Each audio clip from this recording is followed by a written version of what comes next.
Hello everyone, welcome back to my channel. একদম সকাল থেকে তোমাদের সাথে একটা সারা দিনের জার্নি নিয়ে আমি ভিডিওটা স্টার্ট করছি।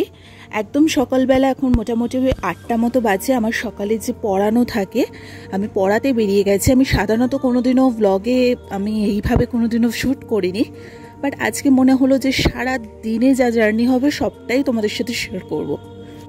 তো সকাল সকাল উঠে পড়িয়ে আসাও হয়ে গেছে, বাড়িতে এসে একটু দুধ খেয়ে নিলাম, তারপর রেডি হয়ে একদম বেরিয়ে পড়ছি। আজকে একটু সঞ্চিতাদের বাড়িতে যাওয়ার কথা আছে। দুপুরে লাঞ্চের ইনভিটেশন ছিল আমার আর অয়ন্তিকার।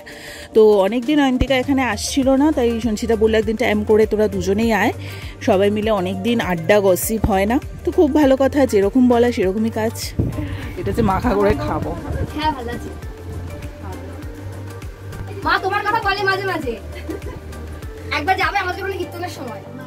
মোটামুটি 12টার সময় আমি অয়ন্তিকা সঞ্চিতাদের বাড়িতে চলে আসি, দেখতেই পেলে। আর যে আমটা দেখালাম সেটা হচ্ছে অয়ন্তিকাদের বাড়ির কাঁচা মিঠে আম, মানে নিজেদের গাছের। আর ও যখন এখানে আসে তখনও কিছু না কিছু আমাদের জন্য নিয়েই আসে। তো যাই হোক, এই গরমের মধ্যে এসছি, মানে সকাল সকাল এসেই খাওয়া দাওয়া স্টার্ট হয়ে গেছে, তোমরা দেখতেই পাচ্ছ। আর কাকিমা তো বসে পড়েছে সুন্দর করে পুজো দেওয়ার জন্য।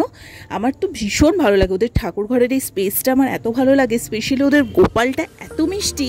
প্রত্যেক বছর জন্মাষ্টমীতে আমাদের ইনভিটেশন থাকে, তো কখনো ওরভাবে ব্লগ করিনি। এই বছর ইচ্ছে আছে, যদি আসে অবশ্যই করব।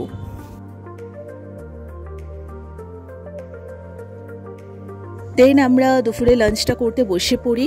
একদম সিম্পল রান্না করতে বলেছিলাম, তো ও চিকেন বানিয়েছিল, তার সাথে পাতলা আম দিয়ে টক ডাল ছিল, চাটনি ছিল, ভাত ছিল, মাছের মাথা দিয়ে পুঁই শাক ছিল, মানে দুর্দান্ত অ্যারেঞ্জমেন্ট। আর অবশ্যই শশা ছিল।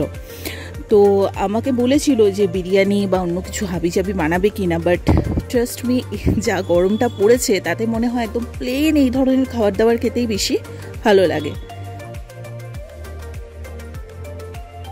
দুপুরে খাওয়া দাওয়ার পর্ব মিটিয়ে 3 বান্ধবী মিলে গসিপ করতে বসে পড়েছিলাম। জনপ্রিয় কোনটা রে?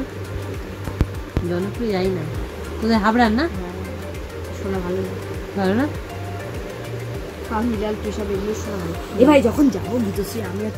বন্ধু বান্ধব একসাথে থাকলে যা হয়, সবাইকে নিয়ে একটু গসিপ টসিপ করে উঠে মোটামুটি সন্ধ্যা হয়ে গেছে।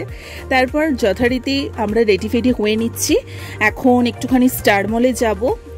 অয়ন্তিকা অনেকদিন পর যেহেতু আসলো, তো একটুখানি ইচ্ছে ছিল যে ওখানে একটু স্টার মলে একটু কিছুক্ষণ টাইম কাটিয়ে তারপর ও দিক দিয়ে বাড়ি চলে যাবে। আর তোমাদের বলে রাখি, সঞ্চিতা হচ্ছে মেকআপ আর্টিস্ট, ঠিক আছে? ও কিন্তু খুব সুন্দর করে মেকআপের ক্লাস শিখেছে এবং ওর কিন্তু সার্টিফিকেশনও আছে।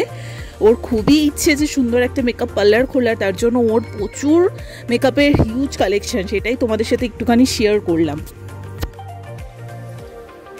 তো যাই হোক, তারপরে আমরা স্টার মল চলে এসেছি, তোমরা দেখতেই পাচ্ছ। এখন একটু ফুড কোর্টে যাব। আর যা গরম পড়েছে, অন্য কিছু সত্যিই খেতে ইচ্ছে করছিল না। নাহলে আমরা অনেক কিছু নিতেই পারতাম, অন্য একদিন আবার যখন দেখা হবে তখন অন্য কিছু খাবো।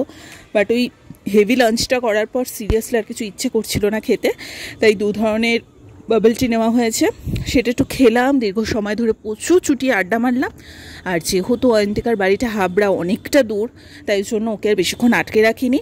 তারপরে ও সাবধানে ওকে বাসে তুলে দিলাম।